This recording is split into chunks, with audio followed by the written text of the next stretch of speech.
بیویوں کو نصیحت یہ دی جاتی ہے کہ بیٹا جب تمہارا شوہر گھر آئے اس سے مسکرا کر بات کرو، پتہ نہیں بازار میں، مارکیٹ میں، دکان پہ کسی سے الجھ گیا ہو، کوئی اس پہ گرم ہو گیا ہو، تاکہ تو آپ اس طرح کا برتاؤ اپنے شوہر سے کرو کہ وہ آپ کو دیکھ کر خوش ہو جائے، راضی ہو جائے، وہ جیسے ہی آئے آپ اس کو پانی کا گلاس لا کے دو، اس کو مسکرا کے بات کرو۔ اور یہ اچھی بات ہے کہ لوگ اس طرح کی نصیحت دیتے ہیں، وہ دینی بھی چاہیے۔ لیکن کیا کبھی کسی کی مرد کو کسی نے اس طرح کی نصیحت کی ہے کہ جب تم گھر جایا کرو تو بیوی سے مسکرا کے بات کرا کرو؟ ہو سکتا ہے پورے دن میں گھر میں اس کو بچوں نے پریشان کیا ہو سکتا ہے ساس سسر سے کوئی نوک جھوک ہو گئی ہو سکتا ہے کہ جب تم گھر پہ گھسو تو اس کا موڈ بگڑا ہوا ہو، تو آپ اس سے مسکرا کے بات کر لیا کرو تاکہ اس کا دل بہل جائے۔ ایسی نصیحت کبھی آپ نے سنی ہے کوئی اپنے کسی مرد کو کوئی دے رہا ہو؟ ہونا چاہیے یا نہیں؟ جو کہ اگر کام کاج کے اعتبار سے دیکھا جائے تو چھٹی شوہر کی آتی ہے، چھٹی شوہر کی پڑتی ہے، سنڈے کو یا فرائیڈے کو یا جس دن دل کرا اس دن، لیکن بیوی کی کسی دن بھی چھٹی نہیں ہے، بیوی کی کسی بھی دن چھٹی نہیں ہے۔ ابھی دیکھو رمضان گیا، رمضان کا مہینہ گیا، میں میری خود کی بات کروں تو میں میری بیوی سے کہہ کے سوتا تھا کہ جب 10 منٹ رہ جائے نا سحری کے وقت کو ختم ہونے میں تو مجھے جگا دینا ہے نا، اور آپ لوگ بھی 15 منٹ یا 20 منٹ پہلے اٹھتے ہو گے، لیکن ہماری بیوی کتنے بجے اٹھتی تھی؟ کیونکہ اس کو سب کے لیے ناشتہ بنانا ہے۔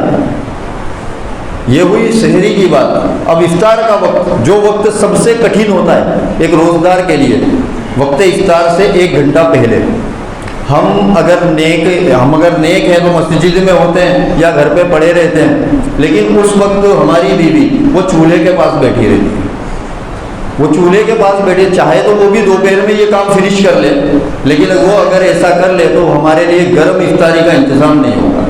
تو ہمیں گرم افطاری ملے اس لیے وہ اس وقت چولہے کے پاس ہوتی ہے جو وقت روزے میں سب سے کٹھن وقت ہوتا ہے۔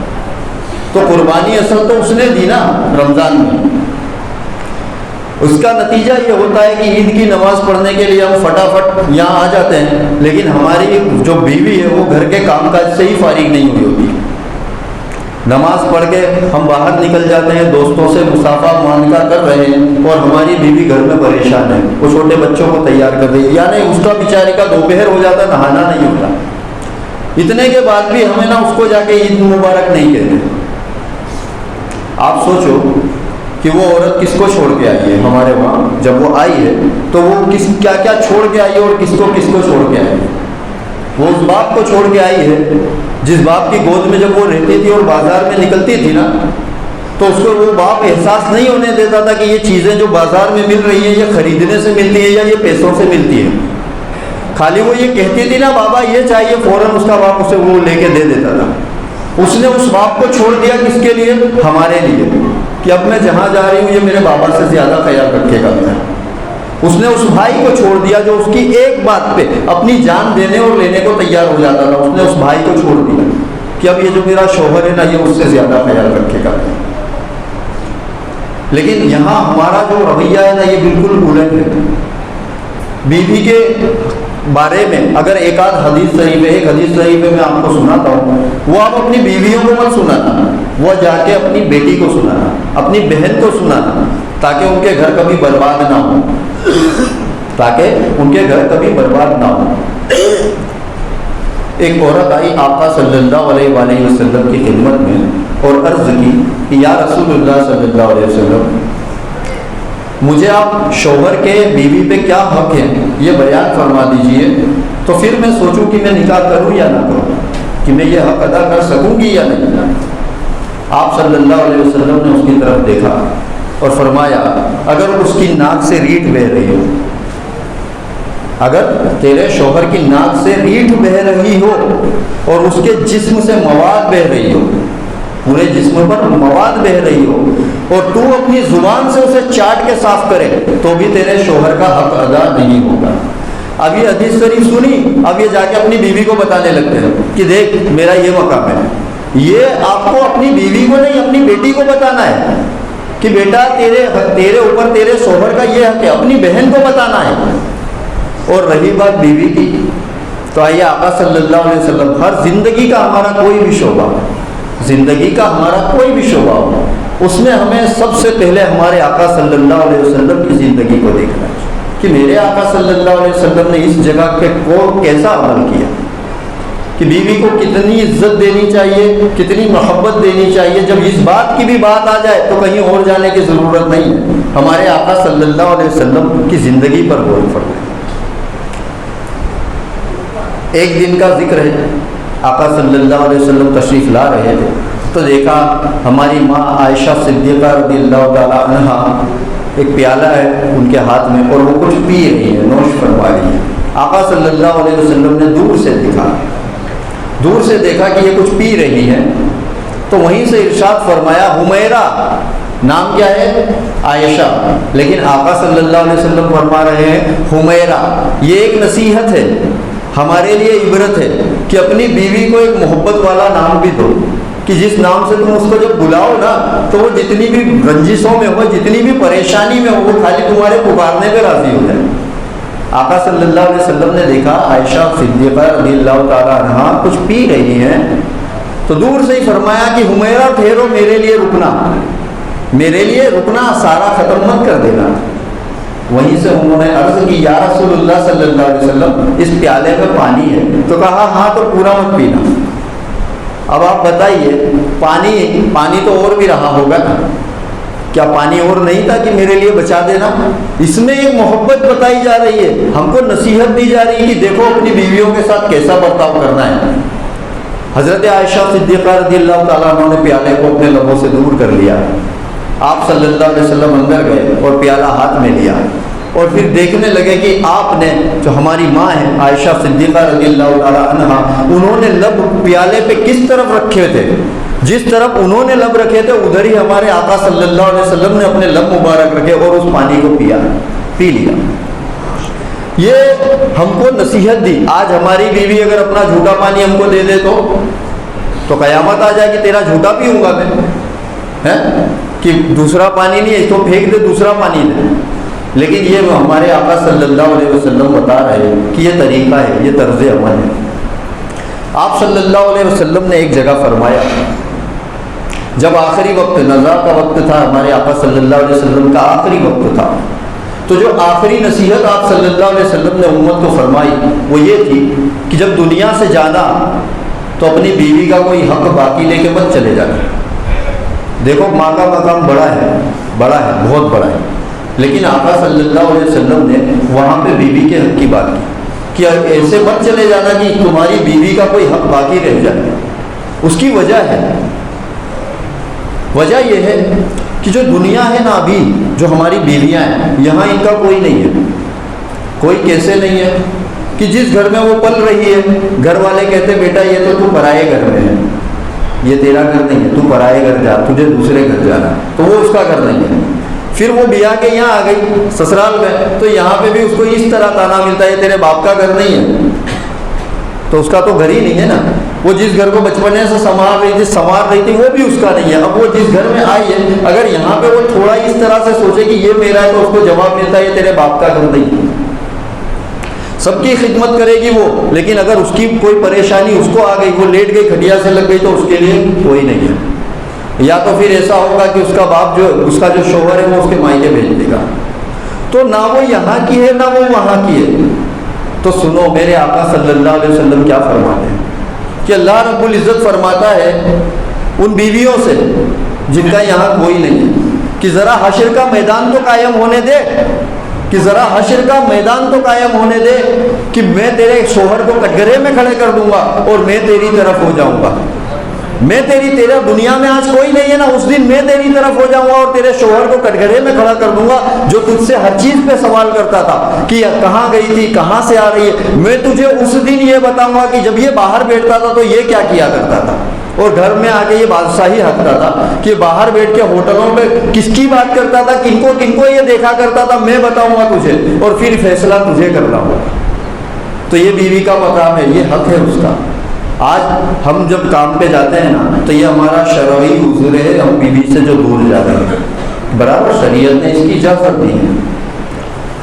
8 بجے تک ہماری ڈیوٹی ہے، 8 بجے کے بعد ہم گھر آئے، ہم نے کھانا وانا کھایا، پھر عشاء کی نماز پڑھی، اب اگر کوئی شرعی عذر نہیں ہے اور اس کے باوجود ہم باہر چلے گئے نا، تو یہ ہم نے بیوی کے ساتھ حق تلفی کی، ہم نے بیوی کے ساتھ حق تلفی کی، کیونکہ اس وقت کے اوپر اس کا حق ہے، اور اس دن اللہ رب العزت اس کا بھی حساب کرے گا۔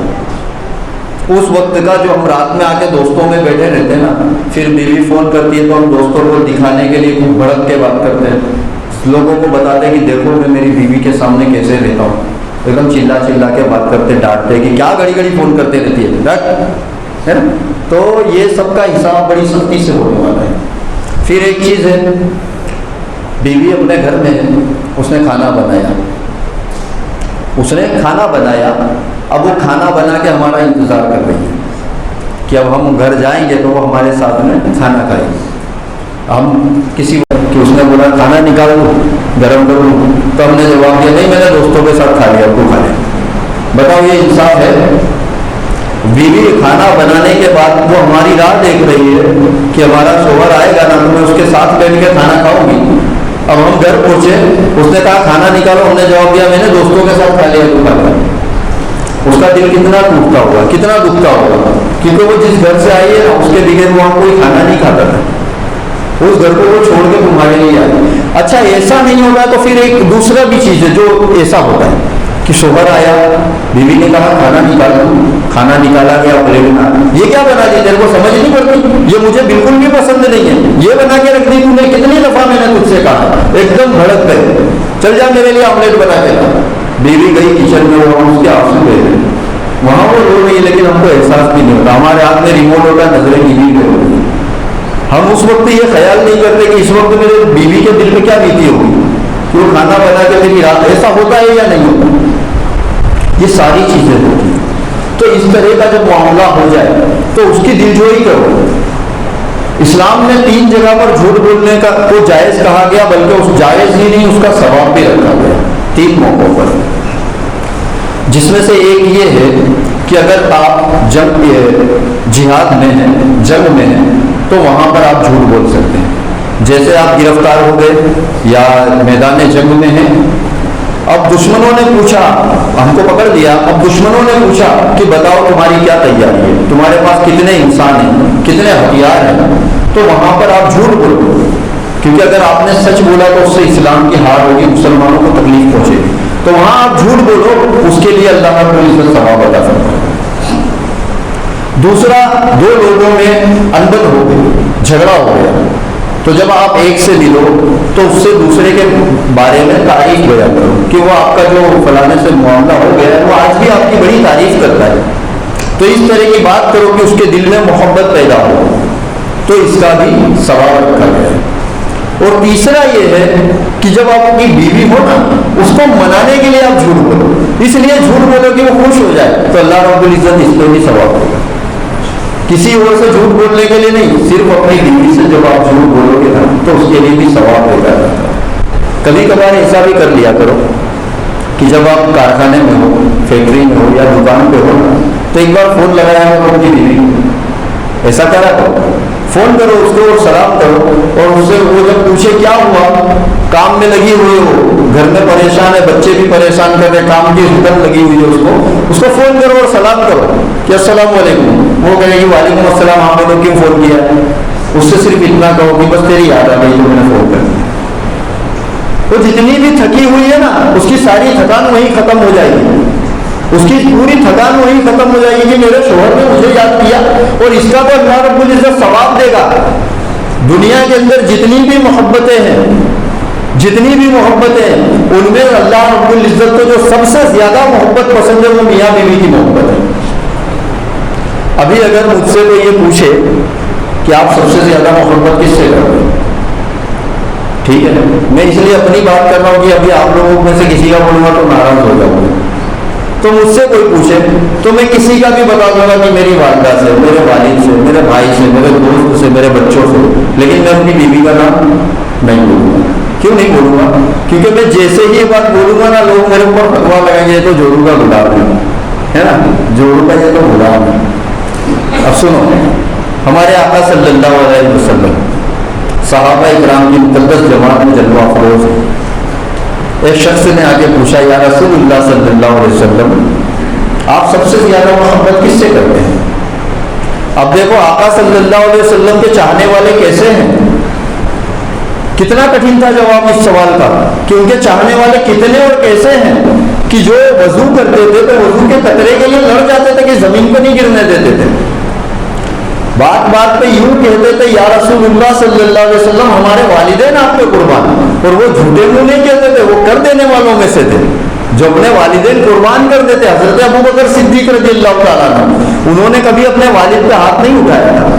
ایک مرتبہ کی بات ہے کہ حضرت ان کا نام ہے قحافہ, ایمان نہیں لائے تھے تو قحافہ آئے آپ صلی اللہ علیہ وسلم کی خدمت میں اور حضرت ابو بکر صدیق رضی اللہ تعالیٰ عنہ بھی جلوہ افروز تھے. قحافہ آئے اور آ کے کہا کہ اے محمد یہ میرا بیٹا یہ تمہارے ساتھ رہ رہے کہ دیکھو یہ کتنا وہ ہو گیا, کتنا یہ بڑھ گیا. آپ صلی اللہ علیہ وسلم نے پوچھا کیا ہوا تو کہا آج اس نے مجھ پر ہاتھ اٹھا دیا. قحافہ والد ہے اور دوسری طرف کون ہے حضرت ابو بکر صدیق رضی اللہ تعالیٰ, اور باپ کا مرتبہ کیا وہ نہیں جانتے ہوں گے. کہا کہ اس نے مجھ پہ ہاتھ اٹھا دیا آج. آپ صلی اللہ علیہ وسلم نے حضرت ابو بکر صدیق رضی اللہ تعالیٰ عنہ کی طرف دیکھا تو آپ کی نظریں نیچی جھکی ہوئی تھی. آپ نے پوچھا ابو بکر کیا قحافہ صحیح کہہ رہے ہیں؟ تو آپ صلی اللہ حضرت ابو بکر صدیق رضی اللہ تعالیٰ عنہ نے جواب نہ دیا. آپ نے دوبارہ پوچھا, کہا ابو بکر جواب دو. تو حضرت ابو بکر صدیق رضی اللہ تعالیٰ عنہ نے جب چہرہ مبارک اوپر کیا تو ان کی آنکھوں سے آنسوؤں کے دھارے جاری تھے اور داڑھی مبارک تر ہو گئی تھی. تو کہا ابو بکر کیا تم نے ایسا کیا؟ تو آپ رو پڑے. کہا یا رسول اللہ صلی اللہ علیہ وسلم یہ میرے باپ سے یوں کہیے کہ یہ تلوار لے اور میرے ٹکڑے ٹکڑے کر دے, لیکن یہ آپ کی شان میں گستاخی نہ کرے. اس نے آپ کی شان میں گستاخی کی تھی تو میں نے اسے مارا. تو یہ ہے وہ صحابہ اکرام جو صرف منہ سے نہیں کہتے تھے کہ یا رسول اللہ صلی اللہ علیہ وسلم ہمارے والدین آپ پہ قربان, وہ قربان کرنے کا جذبہ رکھتے تھے. یہی حضرت ابو بکر صدیق رضی اللہ تعالیٰ عنہ جنگ بدر کے بعد, جنگ بدر میں ان کے ایک بیٹے ہیں ان کا نام عبد الرحمن ہے. وہ اس جنگ بدر میں کے وقت میں وہ ایمان والے نہ تھے اور وہ سامنے کافروں کے لشکر سے تھے, لشکر میں تھے. اب جب ہو گئی کافی روز گزر گئے اس کے بعد وہ بھی ایمان لے آئے. تو ایک روز دونوں باپ بیٹے بیٹھے ہوئے تھے اور دونوں صحابی ہیں. تو بیٹے نے کہا, حضرت عبد الرحمن رضی اللہ تعالیٰ عنہ نے کہا کہ بابا جنگ بدر میں آپ میری تلوار کی زد میں 3 مرتبہ آئے. تلوار کی زد میں مطلب کہ اگر میں چاہتا تو آپ پہ تلوار چلا دیتا. تو کہا کہ میں اس لیے رک گیا کہ آپ میرے والد ہیں, اس خیال کی وجہ سے میں نے آپ پہ تلوار نہیں چلائی. حضرت ابو بکر صدیق رضی اللہ تعالیٰ عنہ نے فرمایا کہ برخوردار اگر تم میری زد میں میری تلوار کی زد میں ایک بار بھی آ گئے ہوتے تو میں یہ خیال نہ کرتا کہ تم میری اولاد ہو, میں صرف یہ تصور کرتا کہ تو دشمن رسول ہے صلی اللہ علیہ وسلم اور میں تیری گردن کاٹ دے سکتا. تو یہ وہ صحابہ کرام ہیں. وہ صحابہ کرام حضرت علی رضی اللہ تعالیٰ عنہ چاہنے والے, بی بی فاطمہ الزہرا رضی اللہ تعالیٰ عنہ, امام حسن حسین رضی اللہ تعالیٰ عنہ, یہ سب ہیں. اور آپ صلی اللہ علیہ وسلم سے پوچھا گیا کہ یا رسول اللہ صلی اللہ علیہ وسلم آپ سب سے زیادہ محبت کس سے کرتے ہیں؟ کتنا کٹھن ہو گیا یہ سوال. ایسے چاہنے والے ہیں تو میرے آقا صلی اللہ علیہ وسلم نے ایک لمحہ نہ سوچا, ایک لمحہ نہ سوچا اور فرمایا عائشہ صدیقہ رضی اللہ تعالیٰ. اب جو لوگ, میں اگر یہ کہوں کہ میں میری بیوی سے بڑی محبت کرتا ہوں, سب سے زیادہ محبت کرتا ہوں, وہ اگر یہ کہتے ہیں کہ میں جوڑوں کا غلام ہوں تو وہ یہ بتائے میرے آقا صلی اللہ علیہ وسلم کے بارے میں کیا کہیں گے اس جواب پر؟ وہ کیا کہیں گے کہ یہ نصیحت ہے ہمارے لیے کہ والدین کے بعد جو ہمارے حسن سلوک کی سب سے زیادہ حقدار ہے وہ ہماری بیوی ہے. وہ سب سے زیادہ جو ہمارے حسن سلوک کی حقدار ہے وہ ہماری بیوی ہے, کیونکہ والدین کے بعد اگر کوئی ایک انسان سے محبت کرتا ہے سب سے زیادہ وہ اس کی بیوی, والدین کے بعد اس کی بیوی محبت کرتی ہے تو وہی سب سے زیادہ حقدار ہے. اب کئی دفعہ ایسا ہوتا ہے کہ گھر میں ہلکی پھلکی نوک جھوڑ ہو جاتی ہے. ہم گھر میں آتے ہیں, دیکھا کہ ہماری بہن سے حجت ہو رہی ہے, ہماری والدہ سے ہماری بیوی کی نہیں بن رہی ہے, تو ہم یہ سوچتے ہیں کہ یار میں خاموش رہوں گی یہی بہتر ہے. یہ بھی ایک طرح سے اچھا ہے, لیکن ہمارے آقا صلی اللہ علیہ وسلم نے اس کے لیے بھی ایک طریقہ بتایا ہے. وہاں پہ آپ انصاف والی بات کیجیے, انصاف سے پیش آئیے. کہ کسی کو کم دیکھو ایک چیز یہ بھی ہے کہ جس نے اپنے والدین پہ اپنی بیوی کو ترجیح دی نا اس کا کوئی عمل قبول نہیں ہوگا. یہ حق بات ہے کہ اتنا مت بڑھ جانا کہ پھر اپنے والدین کو ہی کچھ نہ گنو، لیکن ایسا بھی مت کرنا کہ پھر آپ اپنی بیوی کو ہی کچھ نہ سمجھو. کہ یہاں پہ بہت بڑا یعنی بیلنس بنا کے آپ کو رہنا ہے. آپ صلی اللہ علیہ وسلم کی 11 ازواج مطہرات تھیں. اس کے اوپر انشاءاللہ پورا بیان کروں گا میں کہ کیوں تھی، کیونکہ اس کو لے کے کچھ کافر جو ہے وہ بہت بدگمانیاں پھیلاتے ہیں اور کچھ مسلمان بھی نا غلط فہمی میں آ جاتے ہیں کہ 11 ازواج مطہرات آقا صلی اللہ علیہ وسلم کی 11 بیویاں. تو اس کے لیے بڑی تفصیل ہے اور وہ جب آپ سنیں گے نا تو میرا ماننا ہے کہ آپ رو پڑیں گے، آپ روتے روتے اس بیان کو سنیں گے کہ ہمارے آقا صلی اللہ علیہ وسلم نے اس وجہ سے ایسا کیا. ایک مرتبہ کی بات ہے، آقا صلی اللہ علیہ وسلم کی ایک بیوی ہے، ان کا نام ہے حضرت عائشہ صدیقہ رضی اللہ تعالیٰ عنہا.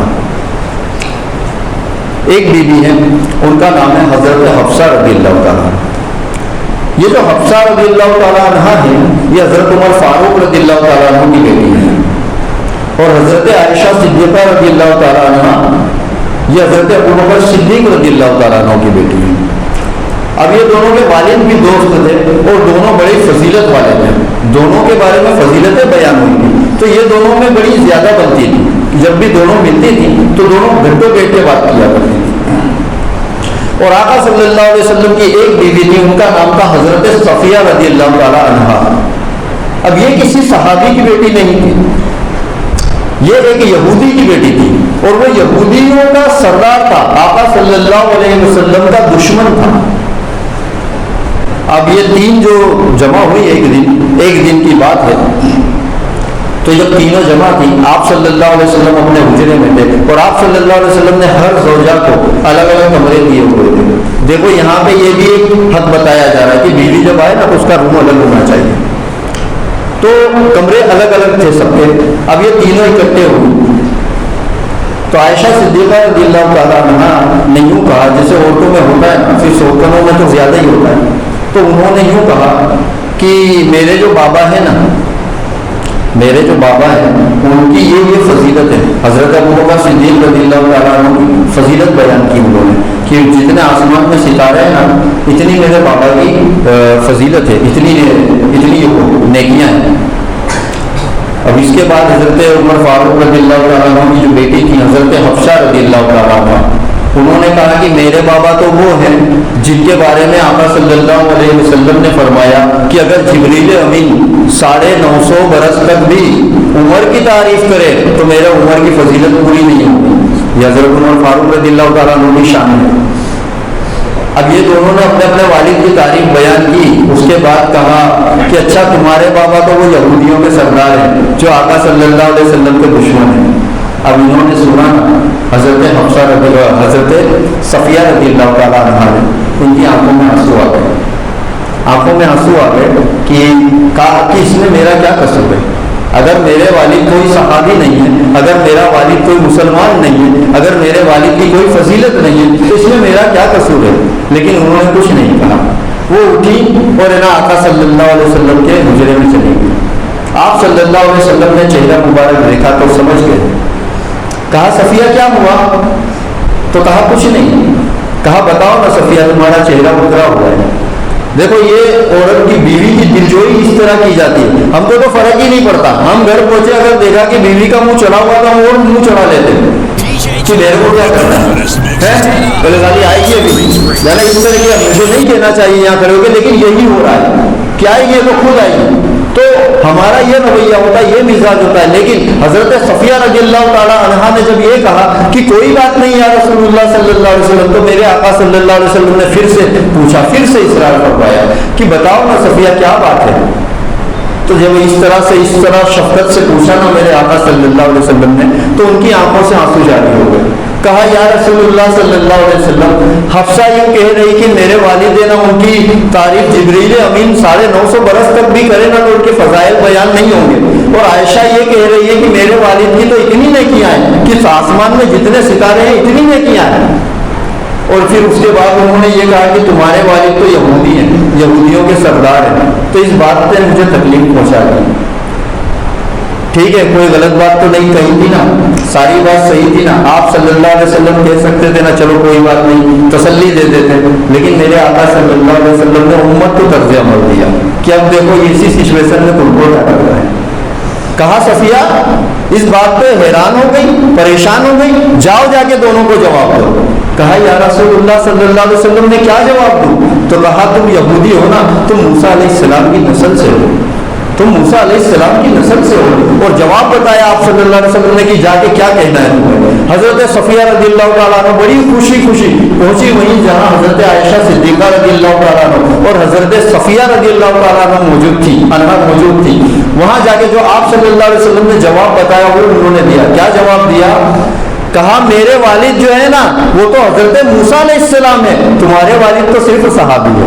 میرے والد جو ہے وہ موسیٰ علیہ السلام ہے, اور میرے چچا کا کیا کہنا وہ ہارون علیہ السلام ہے, اور میرے شوہر کی وہ بات ہی کیا کہ وہ محمد رسول اللہ صلی اللہ علیہ وسلم. اب جب دونوں نے سنا نا تو مسکرا پڑی. کہا کہ صفیہ ہمیں پتا ہے کہ یہ جواب تمہیں آقا صلی اللہ علیہ وسلم نے بتایا ہے. کہا کہ نا پھر وہ لوگ بھی ہے نا نارمل محبت سے بات کرنے لگی ان سے, لیکن یہ طریقہ ہمارے آقا صلی اللہ علیہ وسلم نے بتایا کہ جب تمہاری بیوی اگر وہ پریشان ہے یا کوئی بھی تکلیف میں ہے گھر میں تو اس کے ساتھ اس طرح پیش آؤ کہ اس کی جو تکلیف ہے, جو اس کا دکھ ہے وہ بدل جائے. آج یعنی ہمارے معاشرے کے دور یہ بیویوں والی جو نصیحتیں, ایک جگہ آپ صلی اللہ علیہ وسلم نے فرمایا کہ ایک صحابی آئے, عرض کی یا رسول اللہ صلی اللہ علیہ وسلم ہماری بیویوں کے ہم پہ کیا حق ہے, ہماری بیویوں کے ہم پہ کیا حق ہے. مردوں کے تو بہت شوہروں کے بہت حق ہم لوگوں نے سنے ہوئے. جب انہوں نے پوچھا تو آپ صلی اللہ علیہ وسلم نے فرمایا کہ پہلا حق یہ ہے کہ جو تو کھائے وہ تمہیں تیری بیوی کو کھلائے, جو تو خود کھائے وہ تو اپنی بیوی کو کھلائے. دیکھیے عام طور سے کیا ہوتا ہے, ہم لوگ جب ہوٹل میں کھانا کھانے جاتے ہیں زیادہ تر ہم اپنے دوستوں کے ساتھ جاتے ہیں, زیادہ تر, سارے لوگوں کی بات نہیں کر رہا لیکن زیادہ تر لوگ اپنے دوستوں کے ساتھ جاتے ہیں. آپ یہ سوچو کہ آپ کو تنہا بھی جا کے کھا سکتے ہو, دوستوں کے ساتھ بھی جا کے کھا سکتے ہو, لیکن آپ کی بیوی کس کے ساتھ جائے گی؟ اگر اس کا بھی جی چاہے تو وہ کس کے ساتھ جائے گی؟ تو پہلا جو آپ صلی اللہ علیہ وسلم نے حق بیان فرمایا وہ یہ ہے کہ جو تو کھائے وہ تیری بیوی کو کھلا. تو مطلب اب جب آپ ایسا کچھ کریں نا تو اس بات کو یاد رکھنا یہ اس کا حق ہے. اچھا حق سے بات یاد آئی, اس بات کو روک کے میں دوسری بات بتاتا ہوں. سورہ نساء آیت نمبر 4 قرآن شریف میں اللہ رب العزت فرماتا ہے کہ بیوی کا جو یہ مہر دیا جاتا ہے نا یہ فرض ہے, بیوی کو مہر دینا فرض ہے. اور اس کے بارے میں آپ صلی اللہ علیہ وسلم یوں فرماتے ہیں کہ کوئی شخص شادی کرے اور اسی وقت اگر اس کے دل میں یہ بات ہے کہ مہر خالی طے کر لیتے ہیں ہمیں کہاں چکانا ہے کہ نہیں چکائیں گے معاف کروا لیں گے, تو اس کا نکاح ہی نہیں ہوا, اس کا نکاح ہی نہیں ہوا, وہ حرام کاری کی اس نے زندگی بھر. اب یہ مہر کی جب بات آ جاتی ہے نا, ڈی جے کی بات آتی ہے تو وہاں 50,000 دیتے ہم, ڈیکوریشن کی بات آتی ہے تو 2 لاکھ روپے دے دیتے ہیں. ہوتا ہے نا ایسا, بینڈ والوں کو یعنی فالتو اخراجات کے اندر انسان کوئی منہ نہیں دیکھتا پیسے کا, لیکن جب مہر کا پوچھا جاتا ہے وہ بولتے ہیں 786 روپے. دو چیزوں میں بڑی یعنی وہ کی جاتی ہے. ایک تو جس امام نے نکاح پڑھایا ہے نا, ایک وہاں پہ انسان کو پیسہ زیادہ دکھتا ہے, اور دوسرا حق مہر کتنا رکھا جائے گا وہاں پہ پیسے کی اہمیت بڑھ جاتی ہے.